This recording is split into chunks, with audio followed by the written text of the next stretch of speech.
106 years old. I'm Tony Kornheiser. Listen up, Al. I may not know where or who I am when they throw me out of the plane, but I'm coming for your record. I'm doing that. Yeah, right. If we can just get you on a plane, that's an upset. Jumping out of one? No, it's unlikely. So. Unlikely I would do that. All those people who say, oh, I want to skydive, and it's okay, I'll be attached to this other person. We'll pull the chute together. No, you do that. I'm not doing that.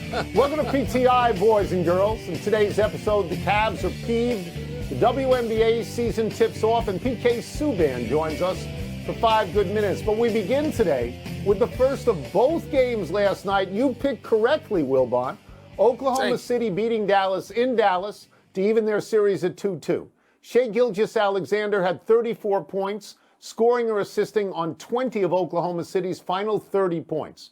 Afterward, Luka Doncic said of Gilgeous-Alexander, quote, he was unbelievable. Maybe at some point we got to send double teams. He's just too good, unquote. Wilbon, was this result about Gilgeous-Alexander or something else? No, Gilgeous-Alexander led the way. He was the best player on the floor, but it's not like he didn't have help. And he spoke very forcefully, SGA did, about that. And let me pick out the runner-up guy who helped him the most. And there's a lot of help. But Lou Dort is a beast.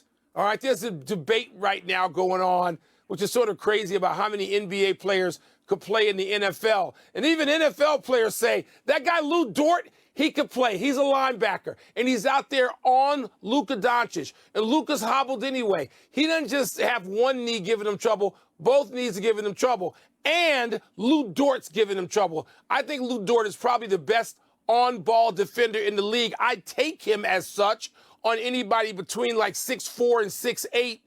Lou Dort. So Shai Gilgeous-Alexander offensively, Lou Dort defensively, they played with a poise. I don't want to hear about how young they are anymore. Not right now, because they did that at Dallas last night. Dallas didn't play badly. Dallas was fine. Oklahoma City was better. I'm going to go a slightly different way on this. I'm going to tell you that I used an old-fashioned sports writer trick this morning. I looked at a box score. And the box score told me, and I want to get the numbers right, that Doncic and Kyrie Irving, who are established stars in the league, one of them has a championship. Those two guys combined for 27 points, and they shot 10 of 31. All right? That's 7 less points combined than Gilgeous-Alexander had by himself. You can't win that way. And the box score also told me this, Mike, that Dallas shot 12 of 23 from the free throw line, and you can't win that way. Doncic had a chance to tie the game very late in the game with 2 foul shots. He immediately missed the first foul shot. It's a gag at home. I'm not saying that Gilgeous-Alexander wasn't great. I'm saying Doncic and Kyrie Irving weren't good, and no veiled references to bad coaching by Jason Kidd can change that. They got to get more than 27, Mike. During the regular season, they averaged 59. Tony, you're right. They have to get more than 27, but they may not. Because their defense, knowing how great Kyrie Irving has been in these playoffs, they are loading up on Kyrie Irving and letting Lou Dort loose on Doncic. So the numbers that you just mentioned, yes, of course, they're accurate numbers, but there's a reason why those guys missed those shots. They were getting D'd up, as we used to say. I don't know. This is a great series, by the way. Great watchable series. But Shai Gilgeous-Alexander, for all the people who said, oh, we don't know him, we don't see Oklahoma City, turn your damn TV on. You can see him now. The Celtics are now up 3-1 on the Cavaliers, but last night wasn't easy. Playing without an injured Donovan Mitchell, the Cavs pushed the East #1 seed before losing by 7. After the game, Cavaliers coach J.B. Bickerstaff alluded to the Celtics getting 17 more free throws by saying, quote, we're not asking for anything more, but we're asking for equal, close quote. Tone, do the Cavs have a legit beef about this? No. Don't blame losing a game on officiating. You want to go to the foul line more? Don't shoot 48 threes. 48 threes. Boston, a team that we think is dependent on a three, shot 32 threes. Cleveland shot 48. You don't get fouled out there. I know why they did it. They made 6 of their first 7. But, Mike, after that, they went 9 for 41, which is 22%, which stinks. I mean, seriously, drive the ball if you want to get fouled. I noticed LeBron James at that game. Wilbon, what are we to make of this? Is he going to go back to Cleveland for a third time? What is this about? His home is Northeast Ohio. He and Savannah said they went for Mother's Day. I've done that a couple of dozen times in my life. Stopped in to see a Bulls game. Nobody noticed because it doesn't matter if I'm at home. It matters to people. Well, that's right. To me, you didn't play for the Bulls. I didn't care that much that LeBron was at that game. He's from Northeast Ohio. Good for him. Now, there's no beef. Just the reason you said. You shoot that many threes, you're not going to draw contact. Stop it. And this is not like working the refs like in the Minnesota Denver series. This is not like that, or Rick Carlisle in the Knicks Pacers series. This isn't like that. I understand too, Tony, why Cleveland had to do what they had to do, but then you can't have it both ways. You can't shoot 48 threes, even though you probably needed to, and then say, we got to have more foul calls. No, sorry. Okay, Donovan Mitchell helps you at the foul line, and he didn't play. He had 17 free throws in Game 7 against Orlando. So the shortfall is explained by Donovan Mitchell not being there. The WNBA season starts tonight with 4 games. 2 of them are on national TV on ESPN2, and one of them has the Indiana Fever and Caitlin Clark, which is why they're on national television. Indiana is at Connecticut, which has sold out this home opener for the first time in 21 years since its inaugural opener. And that's because of Caitlin Clark. Wilbon, what should we reasonably expect from Clark and the Fever? Well, Tony, they're going to, you would think that she's going to entertain just by watching her style of play. We're entertained by Caitlin Clark. We have been. Maybe a playoff appearance, maybe because she's playing with Aaliyah Boston, right? Last year's number 1. And so I've watched the preseason games, 2 preseason games, and, they got a long way to go. They may not make it. And they're going to be targeted because Caitlin Clark's going to be targeted because that's what happens in professional sports. The pros see a hotshot college kid coming in, male or female, basketball, football, baseball, or hockey, and they say, oh, yeah, we're going to serve you up some of this here because we're tired of hearing this. That's the way pro sports happens.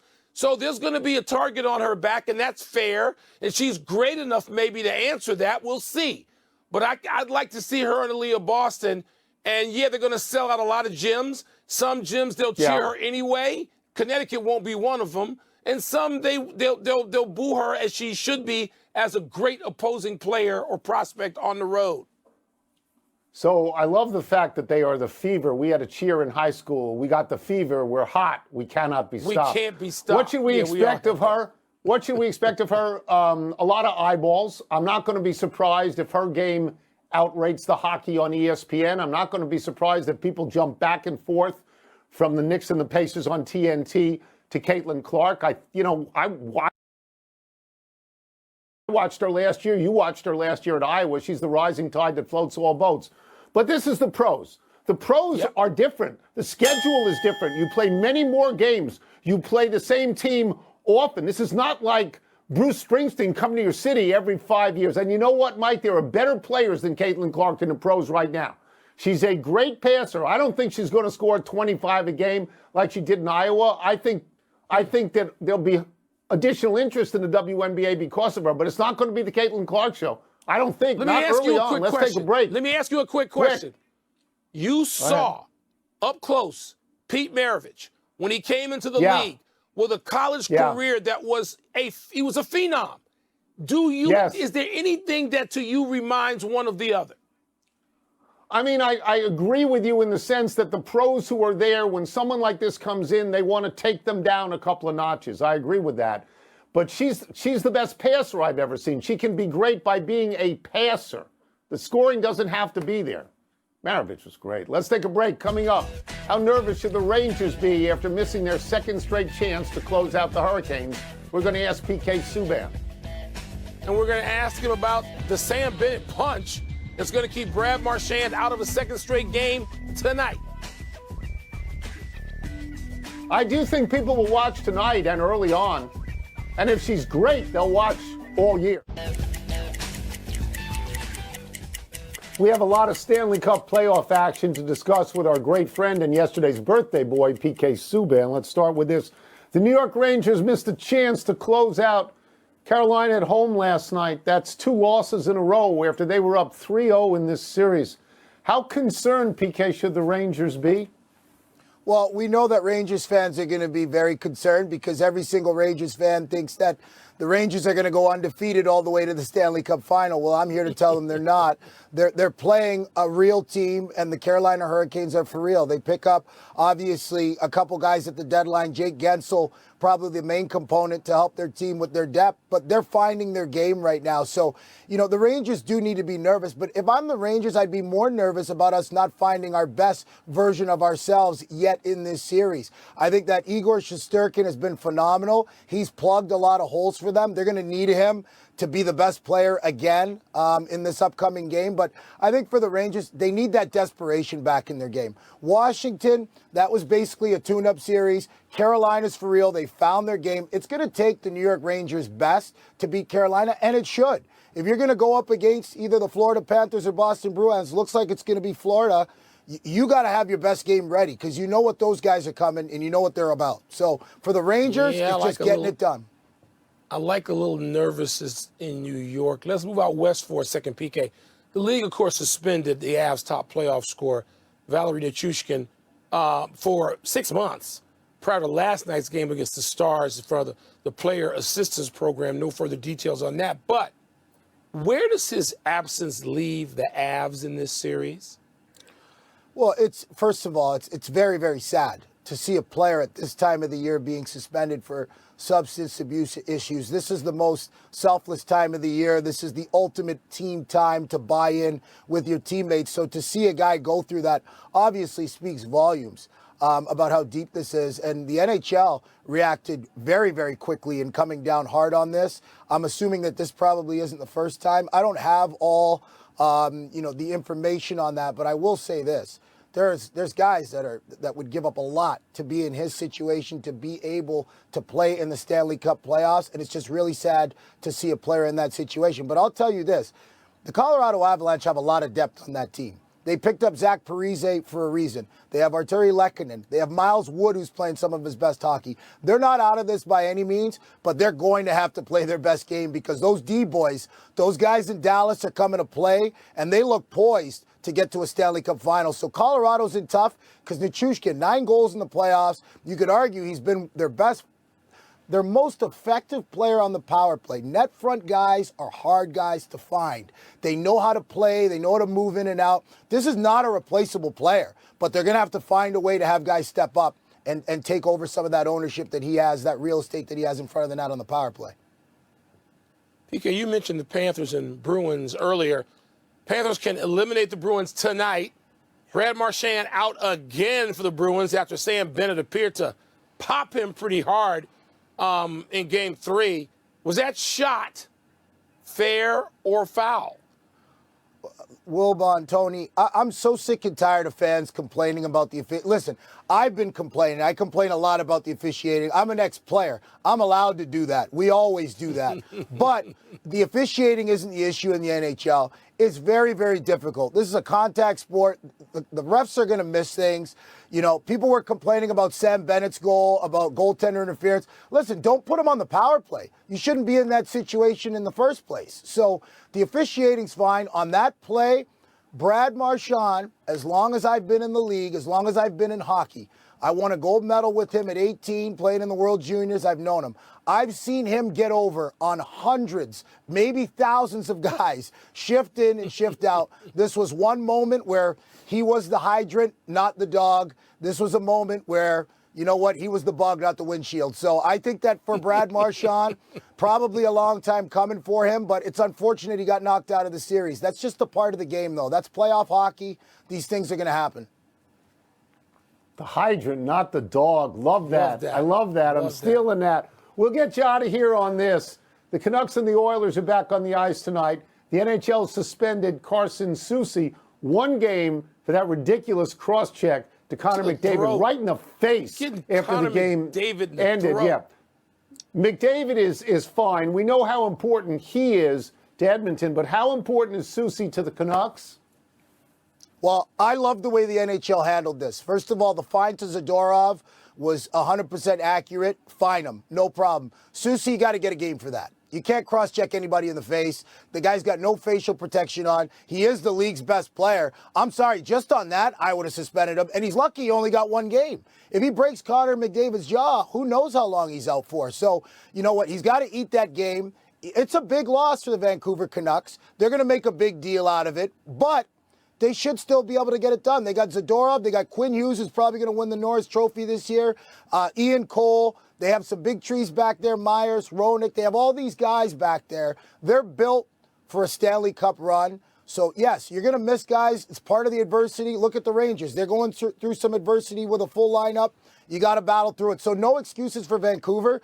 They've been the better team because of puck possession. They're going to have to continue to play that way. And Susie's not the biggest Corsi guy. It's not like this guy plays with the puck all game, so they should be fine. PK, a pleasure. Thank you so much. PK, thank you. Appreciate it. Thanks a lot, guys. Playoff action on ESPN begins tonight at 7 Eastern. We'll take one last break. Still to come, Kirk Cousins addresses the Falcons' drafting of Michael Penix Jr. And 2 big game 5s in the NBA tonight.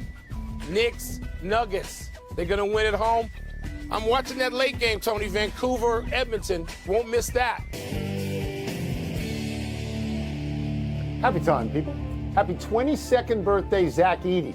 The 7'4" Canadian was Naismith Player of the Year this season and last. He led Purdue to the NCAA final this year where they lost to UConn. During Edey's 4 seasons at Purdue, the Boilermakers were 110-29. Notice I said 4 seasons. Edey is that rare great player who stayed in college, and he improved every year.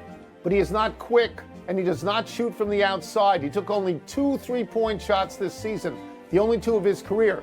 But at the Combine, he was shooting threes, so there is some question how his adjustment will go in the NBA, which has essentially abandoned the strong low-post center for the long-range bomber. Look, Tony, I watched Zach Edey a lot of games in person 3 or 4 times. Proud to say Northwestern beat Zach Edey twice when ranked #1 in the country. I root for this kid. He's got a nice touch. You can see that from the foul line. He doesn't need to shoot threes. Foul line extended, the elbows. You can have a career in there. Not to mention defensively, he's going to bother people. I root for Zach Edey. I believe he can make it in the NBA. Happy anniversary, David Ortiz. On this day 8 years ago, Big Papi hit a walk-off double to give the Red Sox a 6-5 win over Houston and Fenway. With that hit, Ortiz joined Henry Aaron and Barry Bonds as the only players in baseball history with at least 500 home runs and 600 doubles. Since then, Albert Pujols and Miguel Cabrera have joined that elite club. This was Ortiz's final season as a player. He was elected to the Hall of Fame in his first year of eligibility in 2022. The Red Sox have struggled in recent years for a variety of reasons. One might be they lack a power hitter like Ortiz, who scared every pitcher he faced.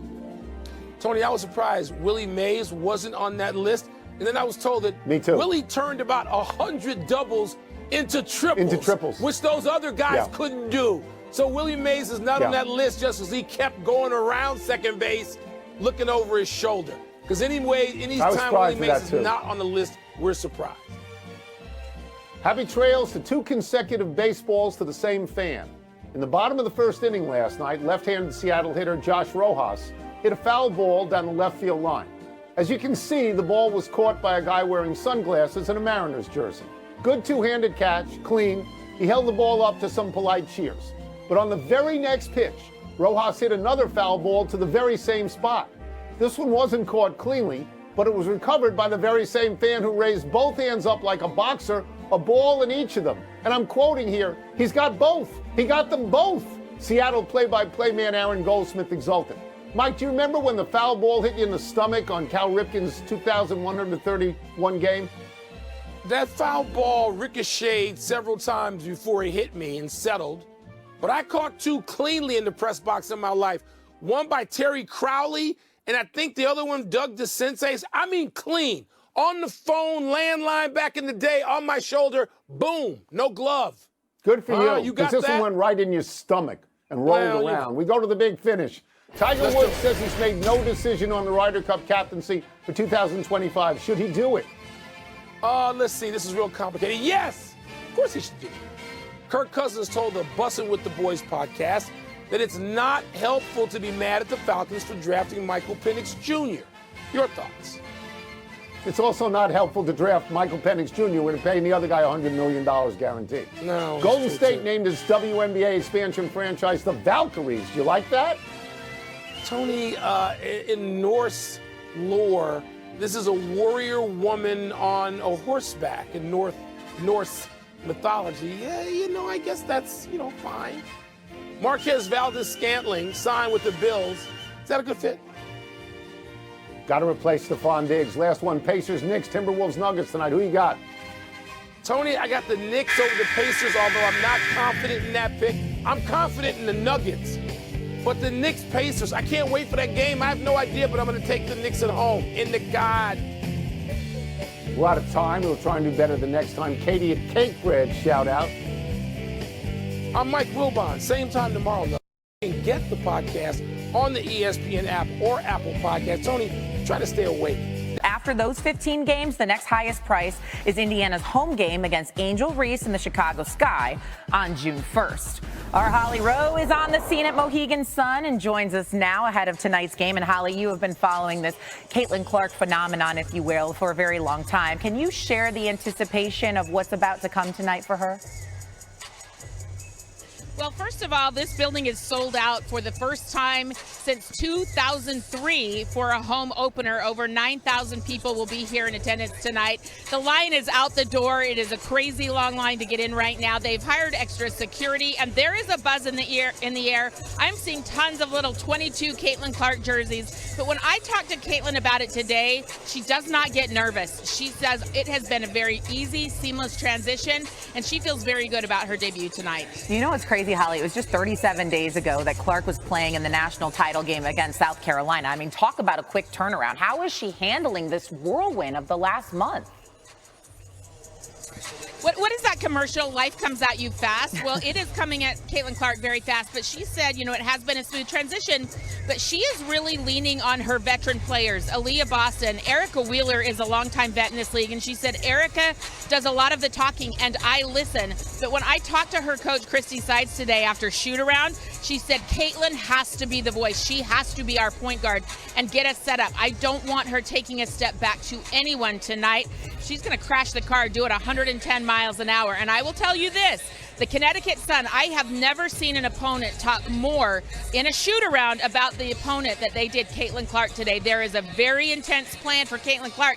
It might be hard for her tonight, but it's going to be interesting to see how she adapts to all of that physicality. No doubt about it. It doesn't get easier because Caitlin Clark and the Indiana Fever have to play 4 games over the next 7 days, 2 of which against the Connecticut Sun. Holly Rowe on the scene there. Thank you, Holly. We appreciate the insight. Other stories we're following here on Tuesday. The new WNBA team has a name, the Golden State Valkyries. For women, the team's primary color is violet.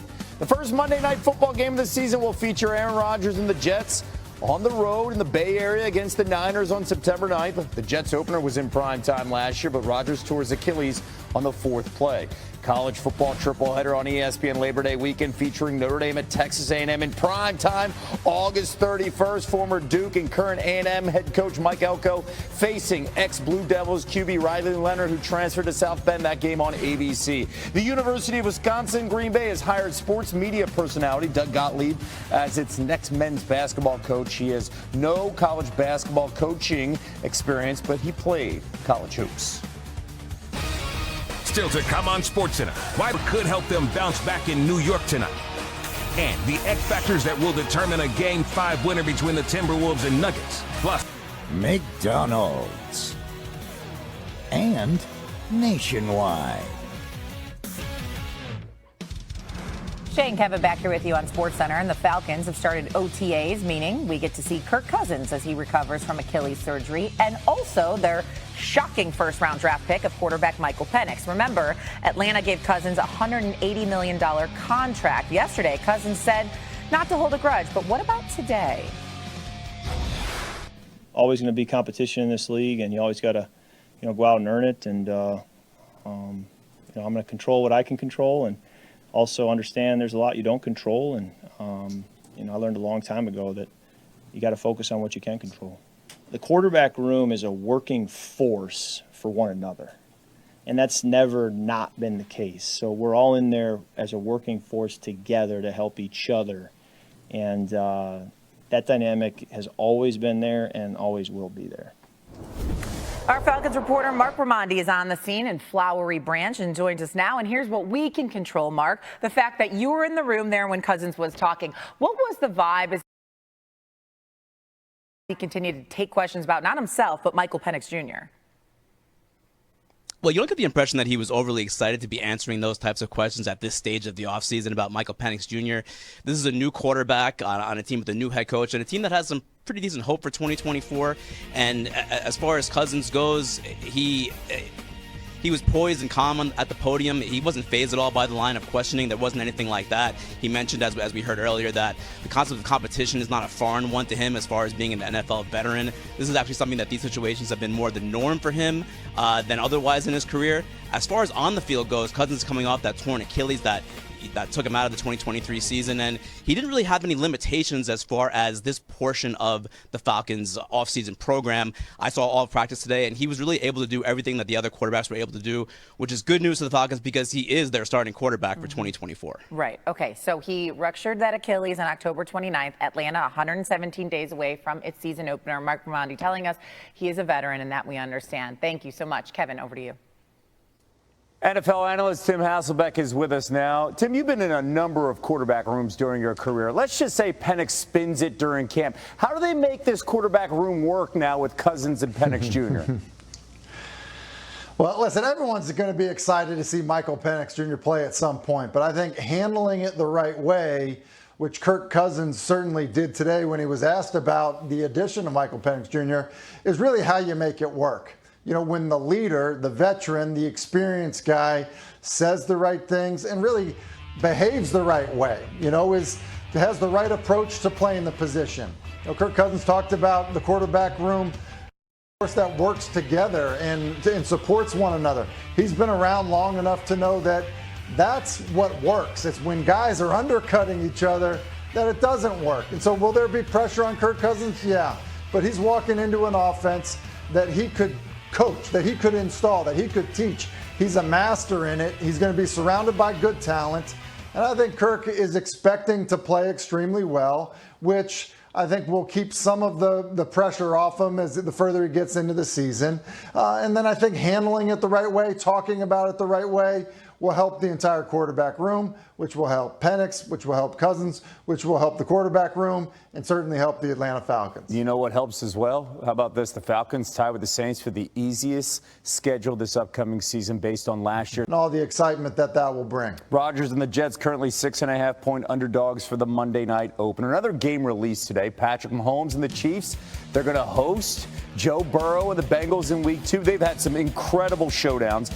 Let's go back. Week 17, 2021, their first meeting. Burrow versus Mahomes. Burrow threw for 446 yards and 4 touchdowns in a Bengals win, including a 30-yard pass to Jamar Chase on 3rd and long to set up the game-winning field goal. They met again 4 weeks later in an overtime thriller in the AFC Championship game. Mahomes, he fumbled on 3rd and goal in the final minute, leaving the Chiefs to settle for a field goal. KC got the ball first in overtime, but Mahomes was picked off to set up another game-winning field goal for the Bengals. The next meeting, it came in Week 13 of 2022. The Bengals scored 10 points in the fourth to take a 27-24 lead, and they held on the win after Harrison Butker missed a 55-yard field goal. Joe Burrow joining Tom Brady as the only quarterbacks to beat Mahomes 3 times up to that point. Mahomes finally got one back. 2022 AFC title game. The rematch, 3rd down, 17 seconds left in a tie game. Mahomes taking off, sprained right ankle. He don't care. And he put the Chiefs in field goal position, sending them back to the Super Bowl.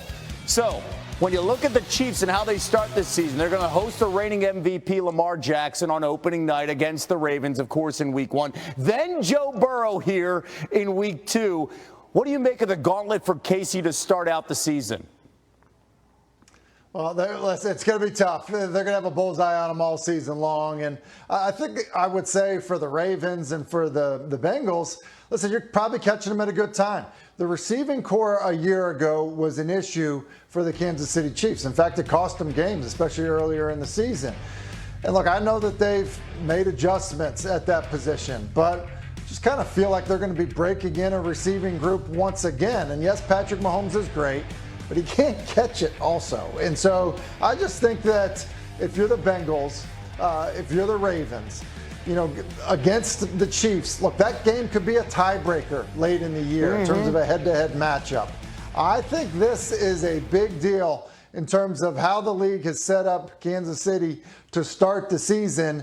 And if you're the teams that are facing the Chiefs, you would absolutely rather face them early in the year rather than late in the season. And so, yeah, it's a tough order for the Kansas City Chiefs. I'm glad you brought up the tiebreaker. Two things that are favoring the Chiefs in this scenario, both games at home. And you played for Andy Reid. What benefits this team is when Andy Reid has the entire offseason, right, to get ready for the Ravens, and then a mini bye to get ready for the Bengals, and no one's better with those days off to get ready for a game plan.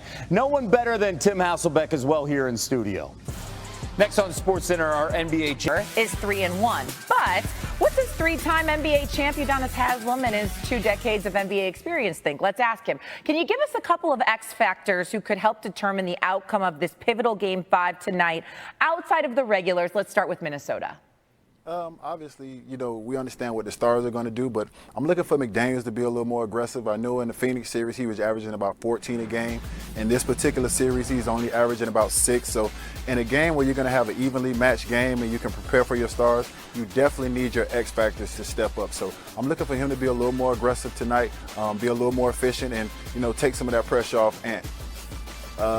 As far as those guys, what Denver has done with Aaron Gordon and how they've switched up the way they play him, with him bringing the ball up the floor now, taking him a little bit more away from the basket, putting Rudy Gobert in unfamiliar territories. He's shooting the ball better, so he's getting more matchups where he looks and feels a little more comfortable. So I'm looking for Aaron Gordon to be a little more aggressive tonight, continue to be the player that he was the last game.